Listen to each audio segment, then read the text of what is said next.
Okay, mga kaibigan, maraming salamat muli sa araw na ito at ganoon din sa inyo. Magandang gabi, magandang araw, magandang gabi, good morning o magandang umaga. At ating pag-usapan nga ngayon, bibigyan ng reaction ay ang patungkol dito sa kaso ni Pulong Duterte. So, nakita naman natin yung video na kumakalat sa social media ngayon, yung pangbugbog ni Pulong Duterte doon sa Pugaw. Okay. Bilang public figure, normal na yan sa kanila, no? Hindi naman lalahatin, pero mas karamihan ng mga politiko ay ganyan ang kanilang ginagawa. But, hindi dapat ganon, no? Na porke sila yung may hawak ng batas ay gagawin nila yung gusto nilang gagawin sa tao, no? Ano man ang gusto nilang gawin ay free nilang gawin ito. Hindi dapat ganon. Okay? Kasi kung titignan natin, no, kawawa yung kababayan na parang basang sisiw, no? Hindi siya hindi siya makaangal dahil congressman at saka maraming mga kasama sa loob at siya lang mag-isa. Pero siguro kung dalawa lang sila noon doon sa kanyang binubugbog, maaring lalaban din yung kung ordinaryong tao lang din si Pulong, no? Kaya ngayon may interview nga dito kay VP Sara at pinopolitika lang daw ang kanilang pamilya. Kaya ganoon. Ito ang problema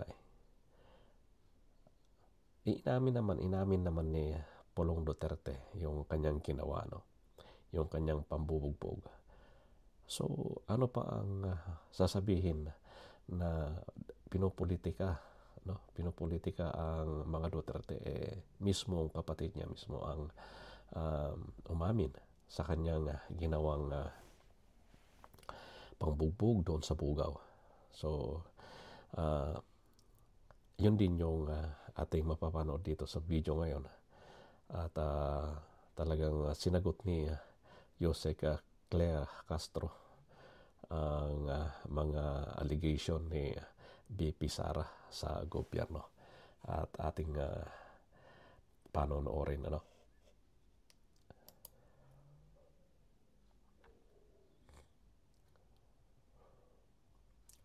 Ito yun yung ni-interview si Sara, no?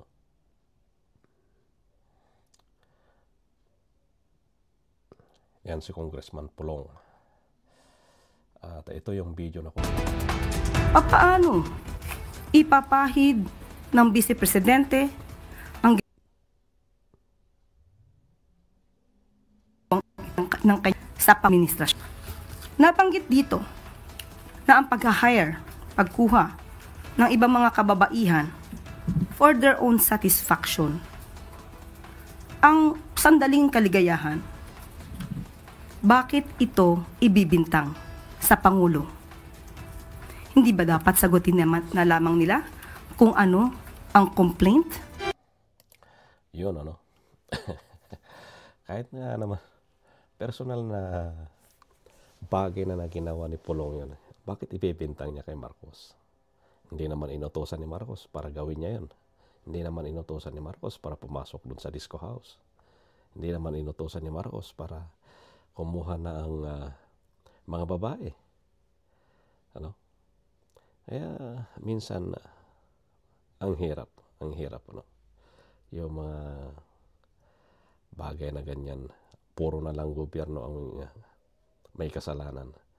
Kahit siguro kapag mahirap magsalita lang. Pero mali yung ginagawa ng Vice President, no? Nalilito na yata. O di kaya hindi niya alam ang nangyayari sa kanyang kapatid. Kaya puro politika na lang ang sinasabi. Okay? Maraming salamat sa inyong panonood at huwag kalimutan ang mag-like, share ang ating video at maraming salamat. At ganoon pa man, ganoon din pala. Malapit na po ang eleksyon. So alam naman natin naglipa na ang mga pugos na mga gusto tumatakbo, no? Tingnan natin yung mga senador o mga politiko na talagang may pagmamahal sa bayan. Kaya straight natin ang bagong Pilipinas alyansa.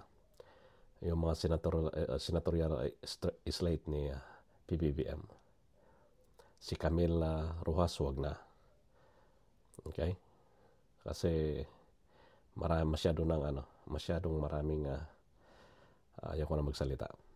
Pero kung sa akin, tama na yan sa mga bilyar. Tama na yan. Kasi hanggang sa okay. Basta ako, wag na si bilyar.